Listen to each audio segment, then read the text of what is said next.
Hi there, this is Jonathan Ginsberg. I'm an Atlanta area personal bankruptcy attorney, and today I'd like to talk to you about the importance of reviewing your budget, Schedule I and J of your petition, prior to your Chapter 13 341 hearing or your meeting of creditors hearing.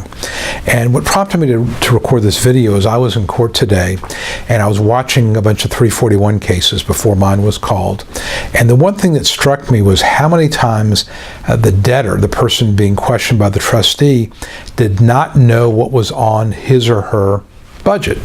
And the trustee would ask questions like, I see here you have an allocation, one case in particular, I see, Mrs. Smith, you have an allocation of $275 for an automobile purchase, but I don't see that in your petition. I don't see it in your plan. What is the story? And the debtor, the lady, looked at the trustee like, I have no idea. Then she thought about it for a second and said, well, you know, my husband has a daughter from a previous relationship, and I'm thinking that he's buying her a car. Well, she should know that. She should have looked at that. She and her attorney should have reviewed that. I don't really understand how that got into the schedules without her knowing about it in the first place, unless her husband filled out the paperwork. But here she is in a bankruptcy case and did not know that $275 in her budget was going out to pay for a car. It just didn't make anybody look really good, either the attorney or the debtor. Same person had a situation where there was on the budget on the Schedule I part, there was an eBay business and money coming in from this eBay business. It was also in the Statement of Financial Affairs, and it showed maybe $500 or $600 a month coming in from the eBay business. And of course, the trustee wanted to know, how are you dealing with taxes? Is this consistent? Can you get me documentation? The debtor had no idea. She said, well, I think my husband and his brother are doing this, but I don't know anything about it. Well, this is your bankruptcy. You got to know about it. You got to be able to say, because again, if you're depending on that $500 a month or whatever it was to help fund your case, because that's what you need as far as disposable income, you better be pretty certain that you can depend on that money coming in. So the trustee, of course, is going to object. The attorney looked like he wasn't prepared, and the debtor looked like she wasn't prepared.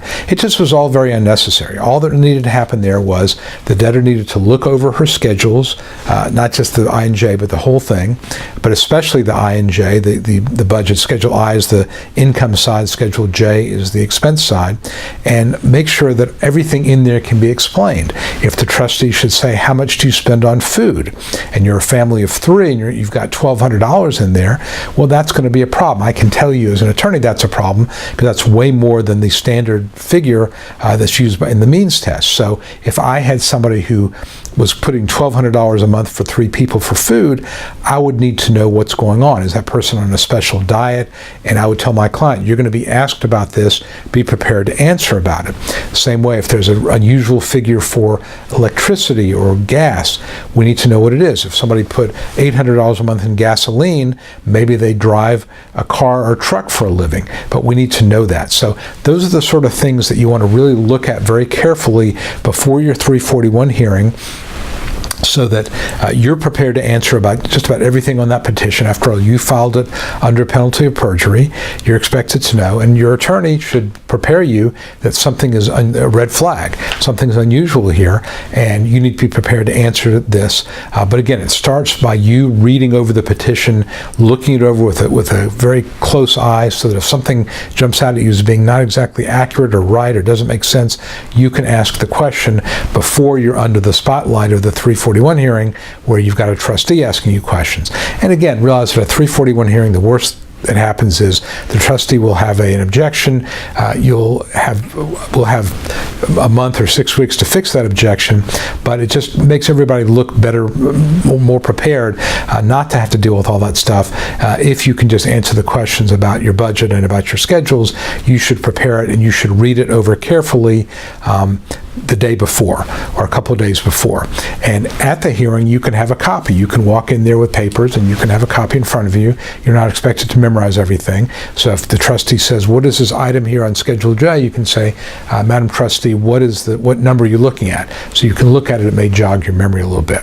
So that's what I would tell you about preparing and why it's so important to do so. Hope you found this video helpful. If you did, I'd really appreciate it if you would give it a thumbs up on YouTube, like it on Facebook, and subscribe to both my YouTube channel and my Facebook page. That way you'll get notifications when I release additional videos about personal bankruptcy in the Atlanta area, Northern District of Georgia. And if I can be of service to you, my number is 770-393-4985. My name again is Jonathan Ginsberg, and I wish you the best. Thanks a lot. Hi, this is Jonathan, and I hope you found this video helpful. I'd like to invite you to download my free Debt Destroyer Survival Kit right now. I've packed my survival kit with answers to the questions I've heard from clients for over 25 years here in the Atlanta area. Inside the survival kit, you'll find clear, easy to understand answers to critical topics about how to solve debt problems once and for all, including how do I protect my stuff, my house, car, and personal property if I file for bankruptcy? Are there any legitimate alternatives to bankruptcy? Will I ever get credit again, and if so, when? What mistakes must I avoid to get the most benefit out of bankruptcy? You can claim your copy right now by visiting my atlanta-bankruptcy.com website. And you are always welcome to use the email form on my website to ask me anything about debt and personal bankruptcy in Atlanta. www.atlanta-bankruptcy.com. And as always, I wish you the best.